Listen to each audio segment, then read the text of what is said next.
Money buys access, but it cannot buy class. When Caleb Bishop boarded Flight 902 from New York to London, he wasn't looking for a fight. He was looking for a nap, dressed in a simple charcoal hoodie and sweatpants. The billionaire tech mogul sat in seat 1A, a seat that cost more than most people's cars. But to the flight crew, he was an invisible nuisance, an anomaly in their pristine first-class cabin. What the sneering flight attendant and the arrogant pilot didn't know was that while they were busy serving him disrespect, Caleb was busy buying their entire airline from his phone.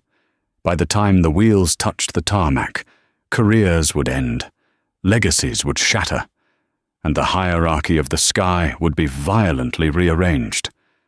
This is how a quiet man destroys a loud room. The fluorescent lights of JFK's Terminal 4 hummed with a frequency that only the exhausted seemed to hear. It was 6:00 p.m. on a Tuesday, the golden hour for transatlantic flights, where the air was thick with the scent of expensive cologne, duty-free perfume, and the stress of 1,000 travelers trying to get home. Caleb Bishop stood near the panoramic window of Gate 42, watching the massive Boeing 777 being fueled.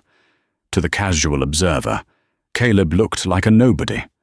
He was a tall, broad-shouldered black man in his late 30s, wearing a pair of unbranded grey joggers, a black zip-up hoodie, and sneakers that looked well-worn. He carried a battered leather duffel bag that had seen better days. There was no Rolex on his wrist, only a simple black fitness band. He didn't look like the founder of Bishop Kincaid Logistics, the software infrastructure firm that currently powered 60% of the world's shipping routes. He looked like a tired graduate student, or perhaps a musician trying to travel incognito. That was the point. Caleb hated the pageantry of wealth. He hated the fawning, the fake smiles, the "Yes, Mr. Bishop," right away, Mr. Bishop. Today, he just wanted to fly to London, sign the final paperwork for a merger that would shake Wall Street, and sleep for 6 hours. Zone 1, first class, and Diamond Medallion members. You may now board, the gate agent announced. Her voice was sharp, clipped, the tone of someone who had been yelling at confused tourists for 8 hours straight. Her name tag read, Brenda. Caleb picked up his duffel and moved toward the priority lane. He was the first one there. "Excuse me, sir," Brenda said, her hand shooting out like a traffic cop stopping a speeding car. She didn't look him in the eye. Her gaze was fixed on the screen in front of her. "This lane is for first class and Diamond members only. General boarding is in Zone 4, which will be called in 20 minutes. Caleb paused. He was used to this. It was the micro-friction of his life, the constant gentle checking of his credentials. "I know," Caleb said, his voice a deep, calm baritone. "I'm in 1A. Brenda finally looked up. Her eyes raked over his hoodie, paused on his sneakers, and then returned to his face with a look of undisguised skepticism. "Ticket and passport," she sighed, holding out her hand as if expecting him to hand her a scrawled note on a napkin. Caleb handed over his passport and the printed boarding pass. He preferred paper. Phones died. Paper didn't. Brenda snatched it. She scanned the document, her eyebrows knitting together as the machine let out a cheerful beep of approval. She stared at the screen. Caleb Bishop, /seat 1. A / fair class, full flex first.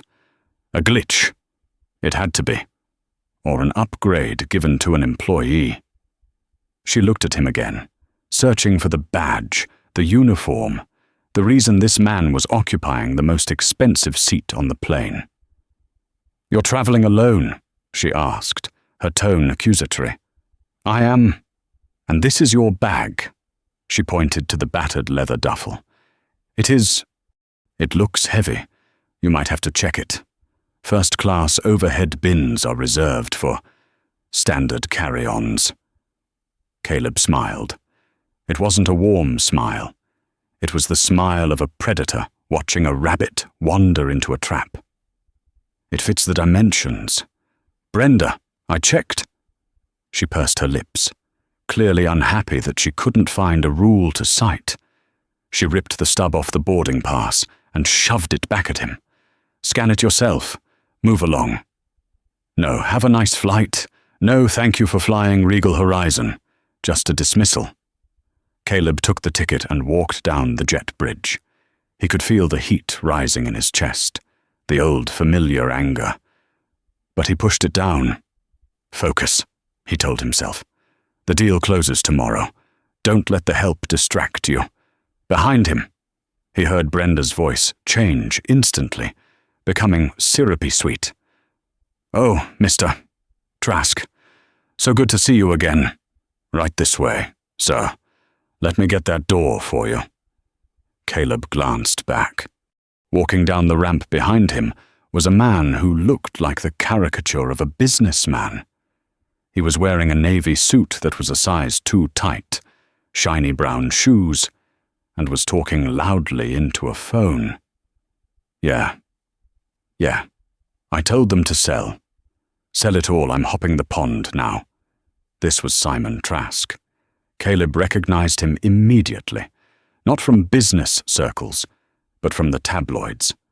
Trask was a financial guru who sold get-rich-quick seminars, a grifter in a cheap suit. But to Brenda, Trask was the ideal passenger. To Brenda, Caleb was an intruder. Caleb walked onto the plane, ducking his head as he entered the galley. The smell of Regal Horizon Airlines hit him a mix of stale coffee and industrial cleaner. He turned left toward the first-class cabin. Standing at the entrance to the cabin was Beatrice, the chief purser.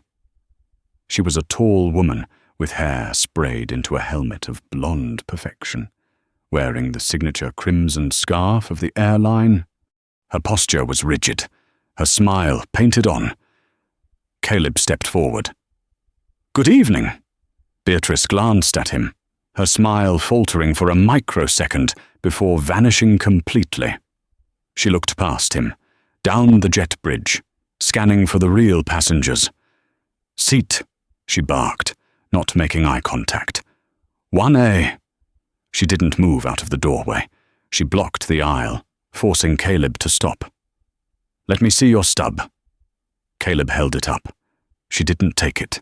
She just squinted at it, as if checking for forgery. She grunted. She finally stepped aside, but barely. Caleb had to twist his body to squeeze past her without brushing against her uniform. Bins are full, she lied. The flight was empty. He was the first one on. I'll manage, Caleb said softly. He walked to seat 1A. It was a semi-private suite with a sliding door, the jewel of the Regal Horizon fleet. He opened the overhead bin. It was completely empty. He placed his leather bag inside, careful not to scuff the pristine white plastic. As he sat down, settling into the soft leather, he heard Beatrice's voice erupt in joy. Mr. Trask, welcome back. It is so wonderful to have you with us again. Caleb watched through the gap in his suite door. Beatrice was practically bowing to Simon Trask. She took his coat with 2 hands, caressing the fabric. Let me hang this for you immediately. Sir, can I get you a pre-departure beverage champagne? We have the Dom Perignon 2012 chilled. Hit me, sweetheart, Trask said, flopping into seat 1B, right across the aisle from Caleb. And keep 'em coming. It's been a hell of a week. Of course. Mr. Trask, anything for you. Beatrice bustled off to the galley. Caleb waited. He was thirsty. He unzipped his hoodie, revealing a plain black t-shirt underneath. He took out his phone, a prototype satellite device, that Bishop Kincaid engineers had built for secure comms and checked his messages. Protocol Update Board meeting confirmed for 10 o'clock a.m. London time. Acquisition is 99% complete.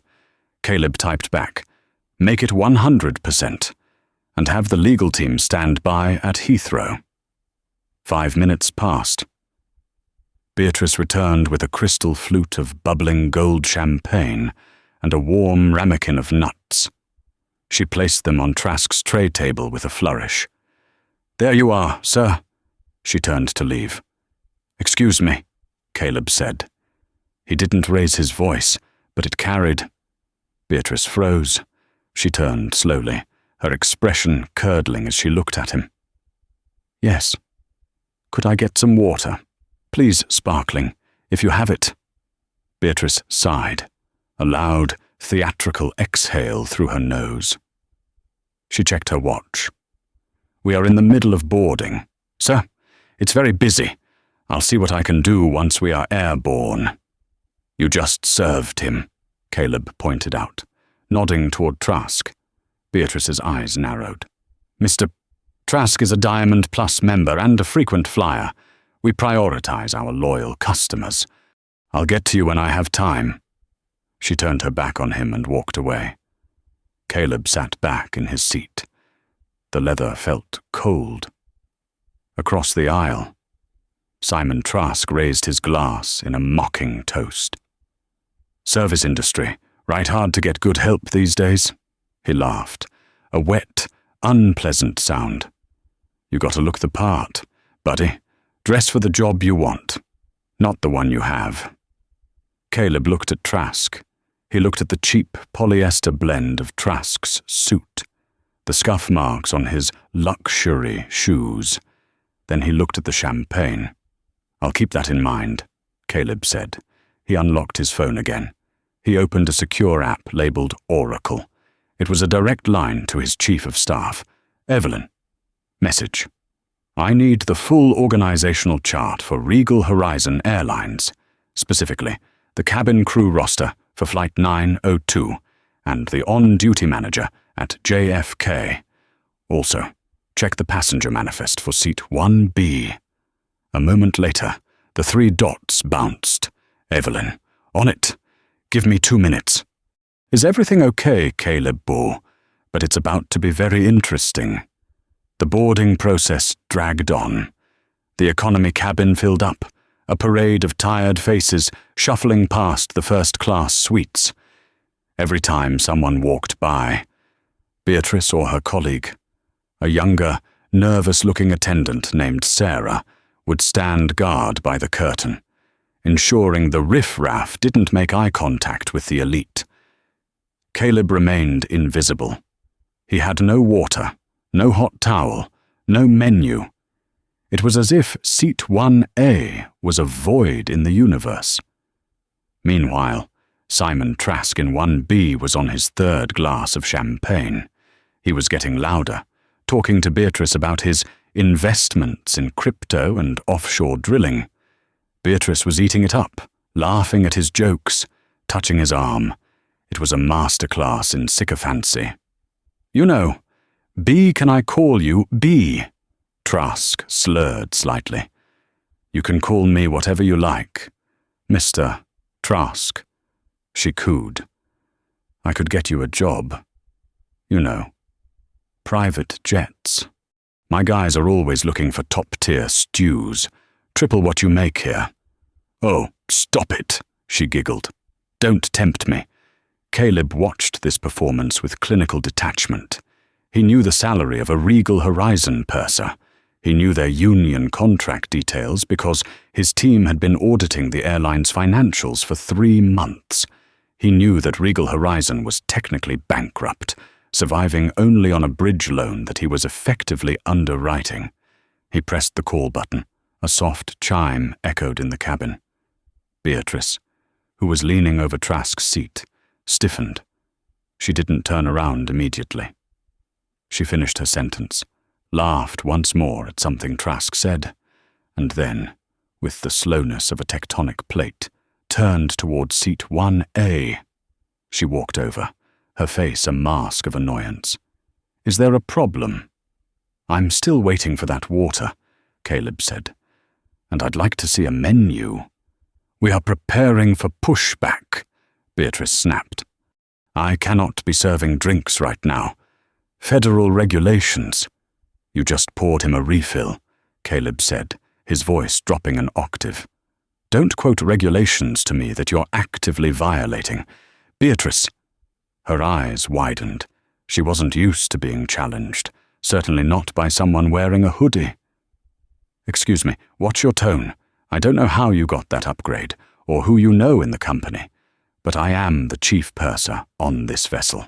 If you are disruptive, I can and will have you removed." "Disruptive?" Caleb raised an eyebrow. "I asked for water." "You are being aggressive," Beatrice stated. It was a loaded word, a weaponized word. "You are making the other passengers uncomfortable." "Actually," Simon Trask chimed in from across the aisle. "He is kinda bringing the vibe down. I'm trying to relax here. Pal." Beatrice nodded, vindicated. "See one more word, and I'm calling the captain." Caleb looked at her. He saw the fear behind the arrogance. She was a bully, and like all bullies, she needed an audience. She wanted him to yell. She wanted him to cause a scene so she could justify her bias. Caleb didn't yell. He didn't even frown. He just looked at her name tag, then at her face. "Okay. Beatrice, no water. I understand." He turned his head away, looking out the window at the rainy tarmac. Beatrice let out a huff of victory and marched back to the galley. Caleb's phone buzzed. It was Evelyn. "Report Flight 902. Crew Captain Mark Harrison. 25 years. Clean record. Known for arrogance. Purser. Beatrice Galsworthy. 15 years. 4 HR complaints for conduct. All dismissed by union rep. Passenger 1 B. Simon Trask. Real estate scammer. Currently under investigation by the SEC. Net worth negative $200,000. He bought his ticket with points. Ownership update. The acquisition papers are ready for digital signature. Once you sign, you legally own 51% of Regal Horizon's parent company. The notification will hit the airline's internal servers in approximately 2 hours. Caleb smiled. Negative net worth. The man Beatrice was fawning over was broke. The man she was treating like a criminal could buy the plane they were sitting in with the cash in his checking account. Caleb to Evelyn. "Delay the server notification. I want to sign, but keep it quiet until we land. I want to see how far this goes." Evelyn understood. "You enjoy your flight, boss. Or try to." The plane lurched. The pushback tractor was moving them. "Ladies and gentlemen," the pilot's voice came over the intercom. It was the smooth, deep voice of Captain Harrison. "Welcome aboard Flight 902 to London Heathrow. We're looking at a flight time of 6 hours and 40 minutes. Sit back, relax, and let our world-class crew take care of you." As the plane taxied, Caleb closed his eyes. He visualized the organizational chart of Regal Horizon. He visualized the lines of code that governed their logistics. He visualized Beatrice's employment file. The plane took off, roaring into the grey sky. Once the seatbelt sign pinged off, the service began. The smell of heated nuts and warm bread filled the cabin. Beatrice moved through the cabin with the beverage cart. She served 1 B Trask another champagne. She served 1 C an elderly woman a gin and tonic. She served 1 F a tech bro a scotch. She skipped 1 A. She rolled the cart past him, her eyes fixed firmly forward. Caleb didn't react. He waited until she was on her way back. "Beatrice." She didn't stop. "Beatrice," he said louder. She slammed the brakes on the cart. She spun around, her face red. What? I'd like to eat. We're out of the steak, she said instantly. And the fish. The menu has 4 options, Caleb said. We're out of the pasta, too. We only have the vegetarian plate left. And honestly, I'm not sure we have enough of those. I'll take the vegetarian plate. I'll check, she sneered. But you really should have pre-ordered. Priority meals go to full-fare customers. I am a full-fare customer, so you say. She left the cart in the aisle, blocking him in, and went to the galley. She stayed there for 20 minutes. Caleb could hear her laughing with the other flight attendants. He heard the clinking of silverware. He heard Trask burp loudly. When Beatrice finally returned, she dropped a tray on Caleb's table. It wasn't the first-class meal. It was a foil-wrapped container from economy. It's all we had, she said. Caleb peeled back the foil. It was a dry, rubbery piece of chicken and some grey beans. He looked at the meal. Then he looked at Trask, who was cutting into a juicy filet mignon. This is an economy meal, Caleb said calmly. Take it or leave it, Beatrice said. You're lucky to be eating at all. Caleb picked up his fork. He didn't eat. He just held it. Is there a problem? Beatrice asked, daring him. No problem, Caleb said. I'm just documenting. Documenting, she laughed. Go ahead. Write a letter. Customer service deletes complaints from people like you every day. People like me, Caleb asked.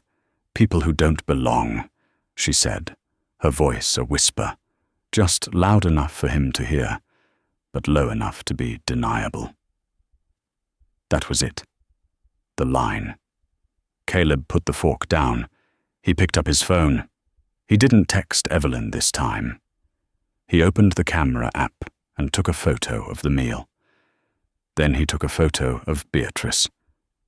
You can't do that, she shrieked. That is a violation of my privacy. Delete it. It's a public space, Caleb said. And I'm documenting my experience. Beatrice lunged for the phone. Caleb pulled it back, effortlessly. Don't touch me, he said. The calm was gone. His voice was now cold iron. Captain Norte, Beatrice screamed. Captain. She ran to the cockpit phone. Captain Harrison, I need you in the cabin. Now passenger in 1A is getting violent. The cabin went silent. Simon Trask turned around, grinning. Oh, busted, brother. You're done. Caleb sat perfectly still. He smoothed the front of his hoodie. He checked the time. 3 hours to London. The cockpit door opened. Captain Mark Harrison stepped out. He was a large man, silver-haired, radiating authority and annoyance. He adjusted his hat. What is going on here? Harrison demanded, looking at Beatrice. He assaulted me. Beatrice lied, pointing a shaking finger at Caleb. He took photos of me without consent, and when I tried to stop him, he grabbed my arm. Harrison turned his gaze to Caleb. He didn't ask for Caleb's side of the story. He saw the hoodie. He saw the skin color. He saw his chief purser in distress. The verdict was already in. Harrison walked up to seat 1A. He loomed over Caleb. Sir, I need you to hand over your phone and step to the back of the aircraft. Caleb looked up at the pilot. I didn't touch her, Captain, and I'm not giving you my phone. I am the commander of this aircraft, Harrison said, his voice booming. You will comply with my orders, or I will have authorities waiting for you on the ground. You are interfering with a flight crew member. That is a federal offense. She refused to serve me, Caleb said. She gave me an economy meal. She insulted me, and then she lied. Beatrice is my best purser. Harrison scoffed. She wouldn't do that. Now, give me the phone. No. Harrison's face turned purple. Fine. Have it your way." He pulled a pair of plastic flex cuffs from his pocket. "Stand up." "You're going to restrain me?" Caleb asked. "For the safety of the flight? Stand up." Caleb stood up. He was taller than the captain. "Turn around," Harrison ordered. Caleb turned around. He felt the plastic zip tie bite into his wrists. He didn't resist. He let them humiliate him. He let them drag him out of the first-class suite. "Put him in the jump seat in the back," Harrison ordered Sarah, the junior attendant, "and make sure he doesn't talk to anyone." As Caleb was marched down the aisle, past the gawking passengers, past a snickering Simon Trask, he caught Beatrice's eye. She was smiling, a cruel, victorious smile. "You lose," her eyes said. Caleb walked to the back of the plane. He sat in the uncomfortable crew jump seat near the rear lavatories. He closed his eyes. "Evelyn," he thought. "Execute Protocol 7. Nuclear option." He didn't need his phone to know what was happening. The acquisition contract had a clause, a material adverse change clause, but more importantly, it gave him immediate executive control the moment the ink was dry. He had signed the document digitally 10 minutes ago. Technically, Caleb Bishop now owned the plane he was being held prisoner on. The back of a Boeing 777 is a different world from the front. In first class, the air is still, almost scented. In the rear galley, where Caleb Bishop sat, handcuffed to a jump seat, the air was a turbulent mix of lavatory disinfectant, burnt coffee, and the collective exhaust of 300 economy passengers. The engine noise was a constant, deafening roar, a physical vibration that rattled his teeth. Caleb sat with his eyes closed, his long legs cramped against the metal bulkhead. The plastic flex cuffs bit into his wrists, cutting off circulation slightly. His shoulders ached, but his mind was crystal clear. He wasn't thinking about the pain. He was thinking about leverage. Every minute he sat here was a dollar sign. Every hour was a lawsuit. Every sneer from the crew was another nail in the coffin of their careers. He had activated Protocol 7, the nuclear option, which meant his team on the ground in London, led by his ferocious chief operating officer. Evelyn was currently dismantling the corporate structure of Regal Horizon Airlines in real time. By the time this plane landed, the hierarchy of the company would be inverted. "Here!" A soft voice broke his concentration. Caleb opened his eyes. Standing in front of him was Sarah, the young flight attendant who had been shadowing Beatrice earlier. She looked terrified. Her hands were shaking as she held out a plastic cup of water. I'm not supposed to," she whispered, glancing nervously toward the curtain that separated the galley from the economy cabin. "Beatrice said you were dangerous.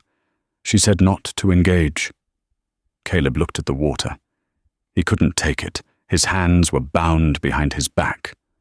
Sarah realized this a moment later. Her face flushed a deep crimson. "Oh my God, I'm so sorry. I didn't think—" "Hold on." She held the cup to his lips.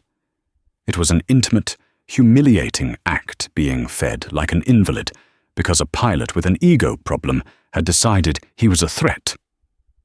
Caleb drank. The water was lukewarm, but it felt like life itself. "Thank you." "Sarah," he said, his voice raspy. "Why did you do it?" she asked, pulling the cup away. "Why did you attack her?" "I didn't," Caleb said simply. "I asked for a meal. She refused. I took a photo of the service failure. She panicked." Sarah bit her lip. She looked like she wanted to believe him, but the hierarchy of the sky was absolute. The purser was God. The captain was the universe. A passenger in a hoodie was just a variable.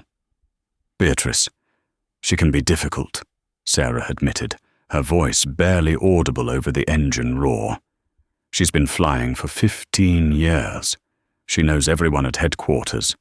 If she says you attacked her, the report will say you attacked her. Reports can be rewritten, Caleb said, and everyone at headquarters might not be there tomorrow. Sarah frowned, confused. What do you mean? Nothing. Just, thank you for the water. You're the only person on this flight doing their job. Before she could respond, the curtain whipped open. Beatrice stood there, her face a mask of fury. "Sarah," she hissed. "What are you doing? I told you to stay away from the prisoner. He needed water. He was coughing. He's a security threat. He assaulted a crew member." Beatrice marched over and snatched the cup from Sarah's hand, crushing it. "Go to the forward galley, now. Do not come back here until I tell you." Sarah fled, casting one last apologetic look at Caleb. Beatrice turned her gaze on him. It was a look of pure, distilled malice. She enjoyed this. She enjoyed seeing the man who had dared to speak to her as an equal, now reduced to a piece of cargo. "Comfortable?" she asked, leaning against the metal counter. "I've been better," Caleb said. "You know, when we land, the airport police will be waiting," she said, savoring every word. "Assault on a flight crew member is a felony. You'll be on a no-fly list for the rest of your life. You'll have to take the boat back to New York." She laughed. It was a brittle, ugly sound. "And Mr. Trask," she continued, "he's going to testify. He saw everything. A respected businessman against, well, you." "Respected," Caleb repeated, testing the word. "He's a diamond member," she said, as if that settled the moral debate. "He's worth 10 of you." "Beatrice," Caleb said quietly, "do you know who owns Regal Horizon Airlines?" She blinked. What kind of stupid question is that? The shareholders? The board? "As of 45 minutes ago," Caleb said. "Regal Horizon was acquired by a holding company called Bishop Kincaid Logistics." Beatrice rolled her eyes. "I don't care about stock markets. I care about safety." "The CEO of Bishop Kincaid," Caleb continued, ignoring her, "is a man named Caleb Bishop. He's known for being very particular about efficiency and very intolerant of overhead." Beatrice stared at him. She didn't make the connection. She couldn't. The cognitive dissonance was too strong. The man in the hoodie could not be the man who signed the paychecks. It was impossible. "You're crazy," she muttered. "Just shut up." She stormed off, leaving him alone in the roar of the engines. Caleb closed his eyes again. He visualized the landing. He visualized the organizational chart. He visualized Beatrice's employee ID number being deleted from the active database. 2 hours later, Simon Trask appeared. He walked into the rear galley, swaying slightly, clearly drunk on the free champagne. He saw Caleb strapped to the jump seat and grinned. Well, Trask slurred. "Look at the big man now." He leaned in close, his breath smelling of stale wine and onions. "You know, I almost feel bad for you. Almost. But you got to learn your place, right? You come into first class, acting like you own the joint." "I do," Caleb whispered. "What's that?" Trask cupped his ear mockingly. "Nothing," Caleb said. "Enjoy the flight. Simon, it's the last time you'll fly first." Trask laughed so hard he started coughing. "Oh, that's rich. That is rich. I'm going to tell the cops you threatened me, too. Add a little spice to the report." He stumbled into the lavatory, slamming the door. Caleb waited. He checked his internal clock. 1 hour to landing. The plane began its initial descent. The pitch of the engines changed. The floor tilted. Beatrice returned to the back, not to check on him, but to secure the galley for landing.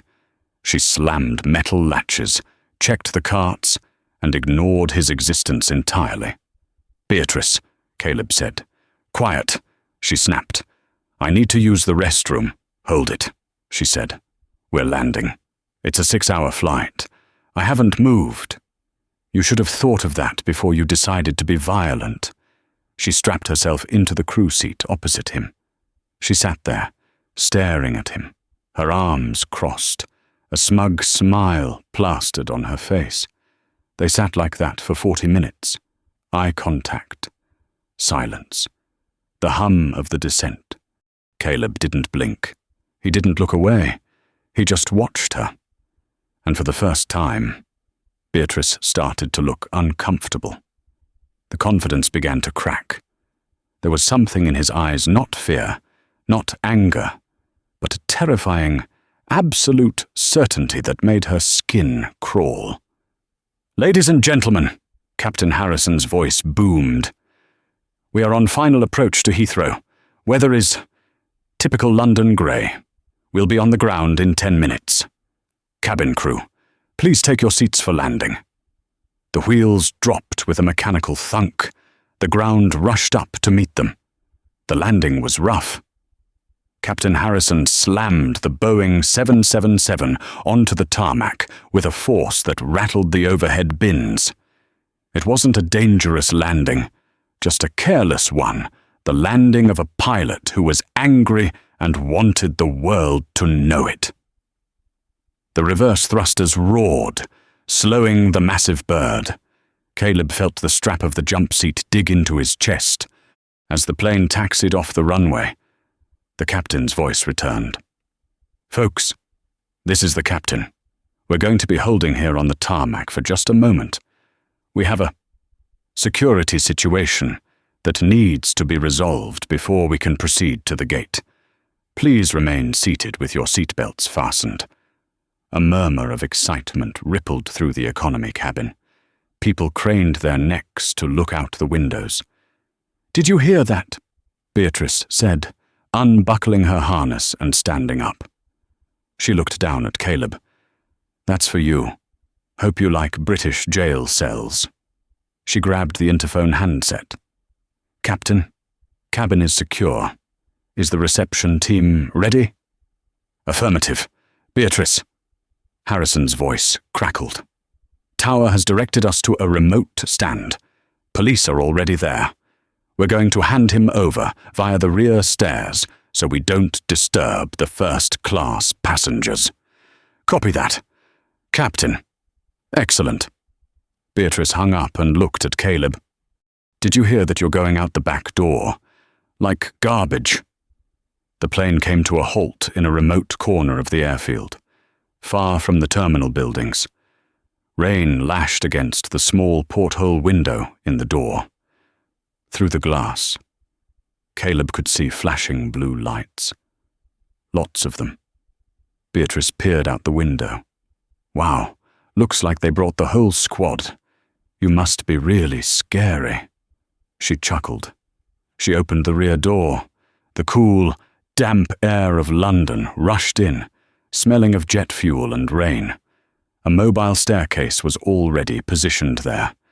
Beatrice stood at the top of the stairs, ready to direct the officers. "Right this way. Officers." "He's right here," she called out, her voice pitching up into her helpful stewardess tone. But the people coming up the stairs weren't wearing police uniforms. First came a man in a sharp, bespoke Italian suit. He was holding a large black umbrella. Behind him was a woman with piercing green eyes, wearing a trench coat that looked like it cost more than the aircraft's landing gear. She carried a tablet. Behind them were 4 large men in tactical gear, but their vests didn't say police. They said Bishop Kincaid Security. And behind them were 2 actual Metropolitan Police officers, looking slightly confused and deferential to the woman in the trench coat. Beatrice faltered. "Excuse me. This is a restricted area. Where are the arresting officers? The woman in the trench coat didn't even look at Beatrice. She stepped onto the plane, shaking the rain off her coat. This was Evelyn, Caleb's chief of staff. She was terrifyingly efficient, a woman who ate hostile takeovers for breakfast. She looked past Beatrice, straight at Caleb. Her eyes widened when she saw the flex cuffs. The temperature in the galley dropped 10 degrees. "Who did this?" Evelyn asked. Her voice was quiet, but it carried the weight of a sledgehammer. Beatrice stepped forward, trying to regain control. "I am the chief purser here. That man is a violent passenger. He is being detained for assaulting a crew member. Who are you?" Evelyn ignored her. She walked straight to Caleb. "Preston!" She snapped at the head of the security team. "Cut him loose, now." One of the security guards stepped forward with a pair of shears. "Hey!" Beatrice shouted. "You can't do that. That is evidence. Captain Harrison." She grabbed the interphone. "Captain, there are intruders in the back. They are releasing the prisoner. Preston, the security chief, snipped the plastic cuffs." Caleb rubbed his wrists. He stood up, stretching his full height. He towered over Beatrice. "Evelyn," Caleb said calmly. "Status. Acquisition finalized at 1400 hours GMT, Evelyn recited, handing him a wet wipe to clean his hands. "The board of directors for Regal Horizon has resigned effective immediately. The transfer of assets is complete. You are the sole owner of the airline, the fleet, and all operating contracts." Caleb nodded. He wiped his wrists. Beatrice was frozen. The phone dangled from her hand. "What? What did you say?" Captain Harrison came storming down the aisle from the cockpit, pushing past confused passengers. He looked furious. "What the hell is going on back here? I ordered the police to—" He stopped. He saw the security team. He saw the suits. He saw Caleb standing free, flanked by his people. "Who are you people?" Harrison demanded. "Get off my plane." Caleb turned to face him. He adjusted his hoodie. "Your plane?" Caleb asked. "Yes, my plane. I am the captain of this vessel." Caleb held out his hand to Evelyn. She placed a tablet in his palm. On the screen was a digital document, stamped with the seals of the International Air Transport Association and the UK Civil Aviation Authority. "Actually, Mark," Caleb said, using the pilot's first name with deliberate casualness. "This is my plane, tail number G-RHA902, owned by Bishop Kincaid Logistics, which is owned by me," Harrison scoffed. "Don't be ridiculous. You're a disruptive passenger in a hoodie." "Evelyn," Caleb said. "Show him." Evelyn tapped her own tablet. A projection appeared on the bulkhead wall, a live feed of the airline's internal crew roster. "Captain Mark Harrison," Evelyn read aloud. "Status terminated. Effective 10 minutes ago." She swiped the screen. "Chief Purser, Beatrice Galsworthy," she continued. "Status terminated. Effective 10 minutes ago. Cause gross misconduct. Filing false reports. Discrimination against the owner." The color drained from Harrison's face. He looked at the tablet, then at Caleb, then back at the tablet. This is a joke," Harrison stammered. "You can't just buy an airline." "I can," Caleb said. "And I did, while I was sitting in that jump seat." Caleb stepped forward. The space in the galley felt suddenly very small for the captain and the purser. "You had a choice," Caleb said softly. "I came on this plane to sleep. I asked for water. I asked for a meal. You gave me contempt. You judged me by my clothes and my skin. And you assumed I was powerless." He looked at Beatrice. She was trembling. "You treated a billionaire like a criminal," Caleb said. which is bad. But what's worse is that I watched you treat the other passengers. I saw how you looked at the family in 4F. I saw how you ignored the elderly woman in 2A. You don't deserve to wear that uniform." I was just following protocol," Beatrice whispered, tears forming in her eyes. "Please, I have a pension. I have 15 years. "You have nothing," Caleb said. "You're fired. Get your bags." "Now," Harrison asked, his voice cracking. "Now," Caleb said. "This is private property, and you are trespassing." "But who will fly the plane to the gate?" Harrison asked, grasping for straws. "You need a pilot to taxi to the terminal." Caleb smiled, a genuine, terrifying smile. "I don't need you," Caleb said. He turned to the aisle, where the economy passengers were craning their necks, trying to see the drama. "Sarah," Caleb called out. The young flight attendant popped her head out from behind the curtain, looking terrified. "Yes." "Sir, come here, please." Sarah walked into the galley, her hands clasped. "Evelyn," Caleb said, "what is the role of the senior first officer on this flight?" Evelyn checked the roster. First Officer David Chen, 10,000 flight hours, fully qualified on the 777. "Good," Caleb said. "Tell First Officer Chen he is now Captain Chen. Promote him immediately. Tell him to taxi us to the gate." "Yes, sir." Evelyn typed the command. Caleb looked back at Harrison and Beatrice. "You two," Caleb said, pointing to the open rear door where the rain was pouring in. "You can leave now, but the stairs." Harrison looked at the wet, metal stairs leading down to the tarmac.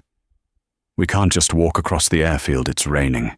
It's against regulations." "I own the airfield operations too," Evelyn interjected smoothly. "We've cleared you for a pedestrian exit. A bus will pick you up. Eventually." "Get off my plane," Caleb repeated. Harrison and Beatrice looked at each other. They looked at the security guards, who were resting their hands on their belts. They looked at the cold London rain, slowly, shamefully. Captain Harrison took off his hat.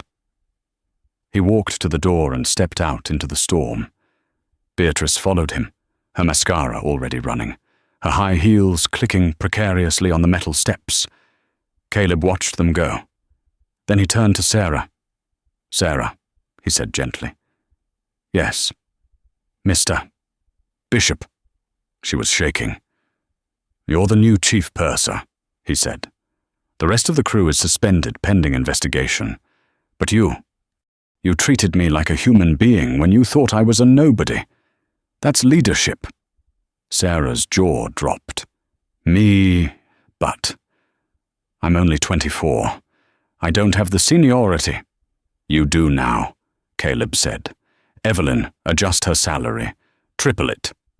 "Done," Evelyn said. "Now," Caleb said, unzipping his hoodie to reveal the t-shirt underneath. "Let's go say hello to Simon Trask. I believe he's waiting for his police report." Caleb walked out of the galley, down the aisle of the plane he now owned, toward the first-class cabin. The passengers in economy, who had heard bits and pieces of the exchange, started to clap. It began as a slow ripple, then grew into a roar. Caleb didn't acknowledge it. He just kept walking, his eyes fixed on seat 1B. The walk from the rear galley to the first-class cabin felt like a procession. Behind Caleb, Evelyn and her security team moved with silent, lethal precision. The murmur from the economy cabin had turned into a full-blown buzz of speculation. Passengers were standing up, peering over seats, trying to get a look at the man in the hoodie who had just evicted the captain. Caleb reached the curtain separating business from first. He paused, He adjusted his sleeves. He wasn't angry anymore. He was something far worse. He was disappointed. He swept the curtain aside. The first-class cabin was quiet. The passengers there had been insulated from the drama in the back. They were still sipping their pre-landing drinks, adjusting their noise-cancelling headphones, blissfully unaware that the ownership of the aircraft had changed hands mid-flight. Simon Trask was in seat 1B, frantically typing on his phone. He looked up as Caleb entered. A sneer instantly formed on his face. "Back for more!" Trask laughed, loud enough for the whole cabin to hear. "I thought they threw you out the back with the trash. Did you escape, or are you here to beg for forgiveness?" Caleb didn't answer. He walked past Trask and stood at the front of the cabin, facing the passengers. He looked at the elderly woman in 1C. He looked at the tech bro in 1F.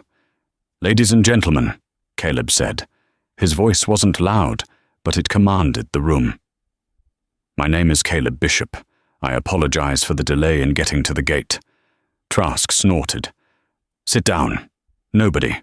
We're waiting for the police to come get you." "Actually," Caleb said, turning his gaze to Trask, "the police are here. But they aren't here for me." Trask blinked. "What?" At that moment, 2 officers from the Metropolitan Police, the real ones, who had been waiting on the jet bridge, stepped into the cabin. They weren't looking at Caleb.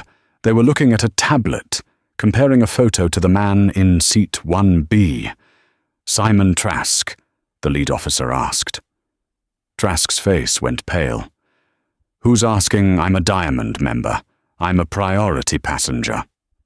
"You're also a wanted fugitive," the officer said.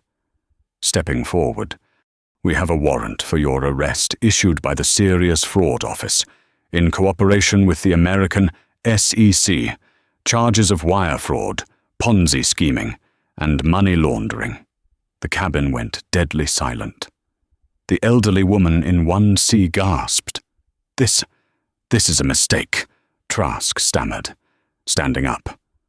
"My lawyer will hear about this. I'm close personal friends with the CEO of this airline." Caleb laughed. It was a dry, humorless sound. "You're friends with me?" Caleb asked. Trask froze. He looked at Caleb. Then he looked at the officers. Then he looked back at Caleb. "You," Trask whispered. "You're him." "I am the new owner of Regal Horizon," Caleb said. "And as the owner, I'm revoking your status, permanently." But we were just having fun," Trask pleaded, sweat beading on his forehead. "It was just banter, right? Just guys being guys. You treated the staff like servants," Caleb said. "You treated me like dirt because of how I dressed. And you funded your ticket with stolen money from pensioners." Caleb nodded to the officers. "Get him off my plane." The officers didn't need to be told twice. They grabbed Trask by the arms. He didn't go quietly. He screamed. He kicked. He threatened to sue everyone from the Queen of England to the ghost of the Wright brothers. "I'm Simon Trask. I'm a visionary. You can't touch me." As they dragged him down the aisle, past the economy passengers who were now cheering openly, Trask's eyes met Caleb's one last time. There was no arrogance left, only terror. When he was gone, the cabin was quiet again. Caleb turned to the remaining first-class passengers. They were staring at him with a mixture of awe and fear. They had just watched a man in a hoodie dismantle the social hierarchy of the aircraft in under 5 minutes. "My apologies again," Caleb said. "We will be at the gate in 5 minutes. All drinks are on the house. Forever." He sat down in seat 1A. Evelyn slid into seat 1B, the seat Trask had just vacated. She opened her laptop. "The new crew is boarding now," she said. "We have a press team waiting in the terminal. The story is already leaking." Billionaire buys airline mid-flight to fire racist pilot. It's trending on Twitter. Kill the story, Caleb said, closing his eyes. I don't want the fame. I just want to go home. Too late, Evelyn said. You're a hero, boss, whether you like it or not. Caleb sighed. He looked out the window at the rain-slicked tarmac. He saw a lonely bus driving away, carrying a pilot and a flight attendant who had made the worst mistake of their lives. Just get us to the gate, Evelyn, he said. I have a merger to finish. The weeks that followed the landing of Flight 902 were nothing short of a revolution for Regal Horizon Airlines. The story, despite Caleb's best efforts to suppress it, became a modern legend. The hoodie CEO became a viral sensation, but the real story wasn't the viral fame. It was the bloodletting that happened inside the company. Caleb Bishop didn't just fire 2 people, he fired the culture the day after the flight. Caleb walked into the London headquarters of Regal Horizon. He wasn't wearing a suit. He was wearing the same style of simple, functional clothing he always wore. He walked past the receptionist, who tried to stop him, and walked straight into the boardroom where the remaining executives were having an emergency meeting. He threw a stack of files on the table. This, Caleb said, pointing to the files, is a list of every complaint filed by a passenger or crew member in the last 5 years that was ignored by HR. The executive stared at him. There are 3,000 complaints, Caleb said. Racism, sexism, bullying, wage theft. He looked at the HR director, a man named Miller. Mr. Miller, Caleb said. You dismissed Beatrice Galsworthy's 4 previous complaints because she was high-performing. Is that correct? Well, sir, Miller stammered, wiping sweat from his upper lip. It's a complex industry. We have to balance. You have to balance nothing, Caleb said. You're fired. He pointed to the VP of Operations. You allowed Captain Harrison to skip sensitivity training 3 years in a row. You're fired. He went around the table by the time he was done. The room was half empty. We are starting over, Caleb told the survivors. From now on, the most important people in this company are not the Diamond members. They are the people who clean the toilets, the people who load the bags, and the people who serve the coffee. Because if they aren't happy, nobody is happy. He appointed Sarah, the young flight attendant from Flight 902, as the new Director of Passenger Experience. It was a massive promotion, a leap that defied all corporate logic. People said she was too young. People said she was inexperienced. Caleb didn't care. She has empathy, he said. I can teach her spreadsheets. I can't teach you people how to care. Under Sarah's direction, the airline transformed. The strict uniform codes were relaxed. The first-class only lanes were removed from the boarding gates. Everyone boarded by zone, efficiently, without the pomp and circumstance of status. The food was upgraded. The seats were fixed. But most importantly, the attitude changed. The crew knew that the big boss wasn't looking at the stock price. He was looking at them.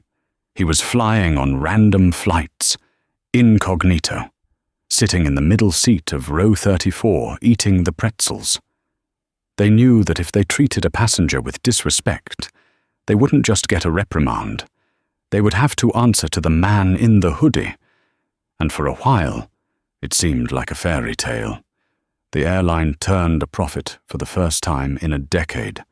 Customer satisfaction scores skyrocketed. Caleb Bishop was hailed as a genius. But the universe has a way of balancing the scales.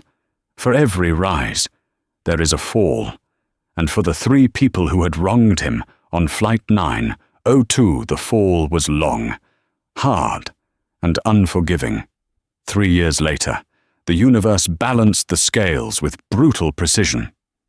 Mark Harrison, once the king of the transatlantic route, sat shivering in a drafty cockpit in Anchorage, Alaska, blacklisted by every major commercial carrier for gross misconduct. He was now flying rusting propeller planes for icebound logistics. Instead of sipping coffee in a heated 777, he hauled crates of frozen fish to remote villages in the Arctic Circle. His new boss, a 20-year-old named Damon, screamed at him daily to load the cargo faster, as Harrison slipped on the icy tarmac, wrestling with a box of cod. He looked up at the grey sky and remembered the man in seat 1A. He had traded his legacy for a moment of arrogance, and now the cold was the only thing that greeted him. In a grey, windowless office in Luton, Beatrice Galsworthy adjusted her cheap headset. She was no longer a chief purser. The viral video of her eviction had made her toxic to the luxury service industry. She was now a junior associate at a budget insurance call center.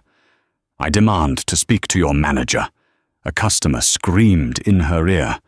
The irony twisted in her gut like a knife. She spent 8 hours a day being belittled by strangers, forced to swallow the same rudeness she had once dished out. She was trapped in a purgatory of her own making, serving a public that despised her. And Simon Trask, the financial guru, had traded his bespoke suit for a rough prison uniform at HMP Wandsworth. His Ponzi scheme had collapsed weeks after the flight, exposing him as a fraud who stole millions from pensioners. In the prison laundry room, amidst the stench of bleach and sweat, Trask saw a discarded newspaper. On the front page was Caleb Bishop, cutting the ribbon on a new EcoJet, with Sarah standing proudly by his side as the new VP of Customer Experience. Trask smoothed the paper with blistered hands. He wasn't a Diamond member anymore. He was just inmate 8940 folding sheets for men who didn't care about his net worth. The story of Flight 902 isn't just about a billionaire flexing his muscles. It's a reminder that character is what you do when you think no one powerful is watching. Harrison, Beatrice, and Trask saw a hoodie and saw a target. They didn't realize that, in the modern world, power doesn't always wear a suit. Sometimes it wears sweatpants. Sometimes it sits in silence. And sometimes the person you are stepping on is the person who is about to buy the ground out from under you. This was the story of how Caleb Bishop didn't just buy an airline. He bought a lesson for the rest of us. Treat everyone like a CEO, because you never know when the person in 1A is rewriting your future. Like this story, if you enjoyed seeing karma delivered at 30,000 feet, make sure to hit that like button. It really helps the channel grow. And if you want more stories about underdogs and billionaires in disguise taking down the system, smash that subscribe button and ring the notification bell. Share this video with someone who needs a reminder to be kind. You never know who you're talking to. See you in the next one.